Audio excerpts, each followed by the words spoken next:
Bom dia, bom dia! Estamos com mais Saúde é Vida e com um tema muito importante, que é emergências hiperglicêmicas. E nada melhor do que a nossa doutora Tainá Samara para retratar sobre esse assunto, que trabalha ali no Centro de Diabetes. Estamos com um caso muito interessante, que é do José, que está retratando dores abdominais, náuseas, e queremos saber, doutora, esses sintomas se enquadram com alguma emergência hiperglicêmica? Bom dia, meus cumprimentos a todos. Como mencionado, pela enfermeira Beatriz, os sinais e sintomas aí referida pelo José. Não conseguimos fechar um diagnóstico ainda sem os exames laboratoriais, mas é sim considerável e plausível a suspeita de uma emergência hiperglicêmica. Por quê? De acordo com aí uma descompensação de diabetes mellitus, vem trazendo esses sinais e sintomas referidos pelo José e dentre outros que a Beatriz já mencionou. O José mencionou a questão da náusea, a dor, abdominal. E então, quando há esse acúmulo de glicose no sangue, o sangue fica ácido, certo? E com essa acidez do sangue, essa acidez do sangue acaba irritando a mucosa gástrica, acaba irritando o peritônio e também o diafragma. Deste modo, é considerado plausível essa suspeita. Só que para fechar um diagnóstico, como mencionado anteriormente, é preciso os exames laboratoriais para melhor aí, ter um diagnóstico plausível. E também tem a questão de quanto mais rápido e o olhar mais crítico do profissional, uma tomada de decisão mais rápida mediante os tais sintomas que o paciente chega apresentando, a gente consegue ter aí um bom prognóstico se tiver um tratamento de imediato. Nossa, doutora, fenomenal. E qual dos dois diagnósticos ele pode se enquadrar? É na acidose metabólica ou no EEH? Então, referindo aí, a gente pode ter meio uma suspeita que ele pode estar entrando para uma cetoacidose diabética, mas isso eu só consigo confirmar com os exames laboratoriais que vai me apresentar os seguintes critérios que a gente normalmente olha, para poder fechar um diagnóstico. Doutora, e você pode nos dizer quais são os exames para poder fazer o diagnóstico que é pedido? Então, os exames que são solicitados para fazer uma correlação com sinais e sintomas são glicemia, a gasometria. Na gasometria arterial, eu vou conseguir identificar o pH e a osmolaridade, que são esses dois pontos aí também que eu vou utilizar como um dos critérios para identificação se é um estado de hiperosmolar hiperglicêmico ou se é uma cetoacidose diabética. Também temos a questão do beta-hidroxiburitato. É um nomezinho complicado e também ele é complicado em questão de acessibilidade por algumas instituições. Realmente parece um trava-língua, né? Sim, parece. Então, esse exame, ele consegue trazer pra gente uma norteação de quanto que tá a questão da cetonúria, E é considerável, plausível pra gente se for maior que 2 cruzes pra gente poder fechar um diagnóstico. Também tem a questão do sumário da urina, A gente vai fazer toda a visualização da questão de como que tá a urina desse paciente, está apresentando algo. E também tem a questão do hemograma. Vou saber se teve um aumento de leucócito, se tem uma leucocitose, se esse paciente está me indicando uma possível infecção.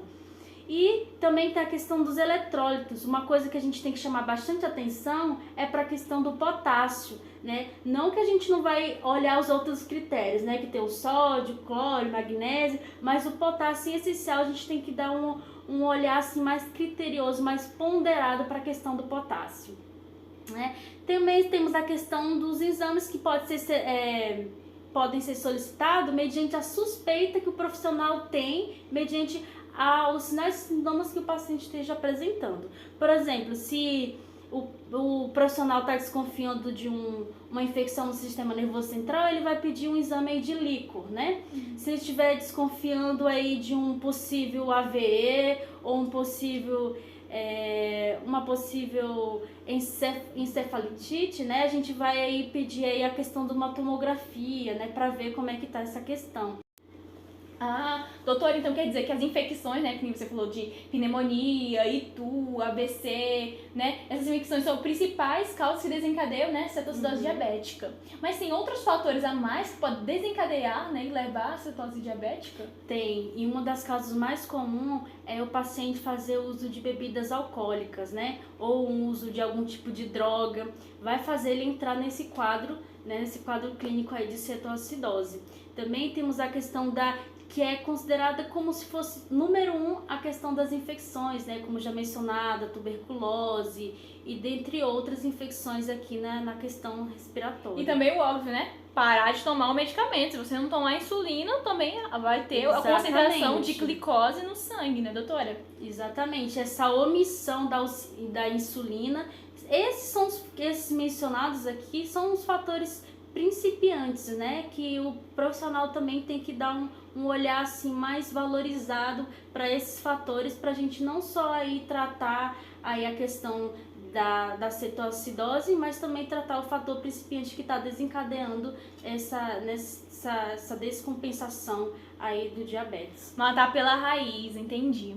Doutora, você pode falar um pouquinho da diferença da cetoacidose diabética e do estado hiperosmolar hiperglicêmico, para a gente poder associar um pouquinho qual é a diferença das duas emergências? Então, a gente consegue fazer essa diferenciação pelos exames laboratoriais que são solicitados. Depois que vem a questão desses exames, a gente consegue fazer o fechamento diagnóstico por 3 critérios na acidose diabética.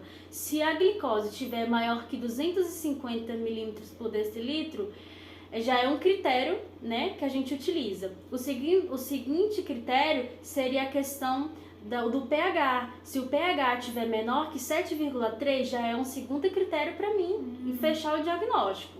O terceiro critério, como muito importante também, é a questão da cetonúria, né, dos cetonas aí presentes na urina do paciente. Então, esses 3 critérios são utilizados para a gente fechar o diagnóstico aí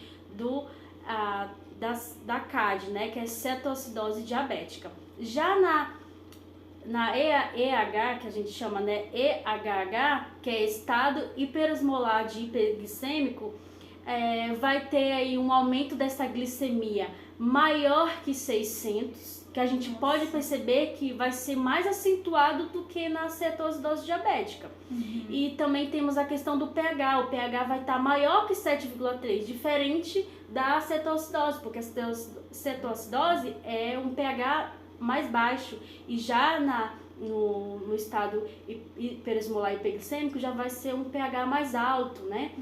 E também tem uma questão da osmolaridade, que eu consigo ver pelo exame da gasometria arterial. Então eu consigo ver como é que está a osmolaridade desse paciente. Se aumentou, se tiver maior que 320, a gente também já fecha o diagnóstico que é um estado, né, hiperosmolar hiperglicêmico. Então assim, ela tem sinais e sintomas iguais, só que uma é mais acentuada do que a outra, né? No caso aí da estado hiperosmolar hiperglicêmico, são mais acentuada a questão do nível de consciência, passa a ter uma alteração, a desidratação também é bem mais grave. Então vemos aqui claramente, como a doutora, né, retratou, a cetoacidose diabética, a gente vê realmente a cetonúria, né, que é na excreção na urina, então bem prevalente, que é o que caracteriza ela. E segundo, o EHH, que o quê? A principal dele é a osmolaridade, ou seja, esse paciente perde muito líquido, levando também à perda de consciência. Muito bom, doutora. Então vamos seguir, né, com os próximas etapas aqui. Agradecemos sua presença, tá bom? Muito obrigada. Eu que agradeço. Até mais. Tchau, tchau.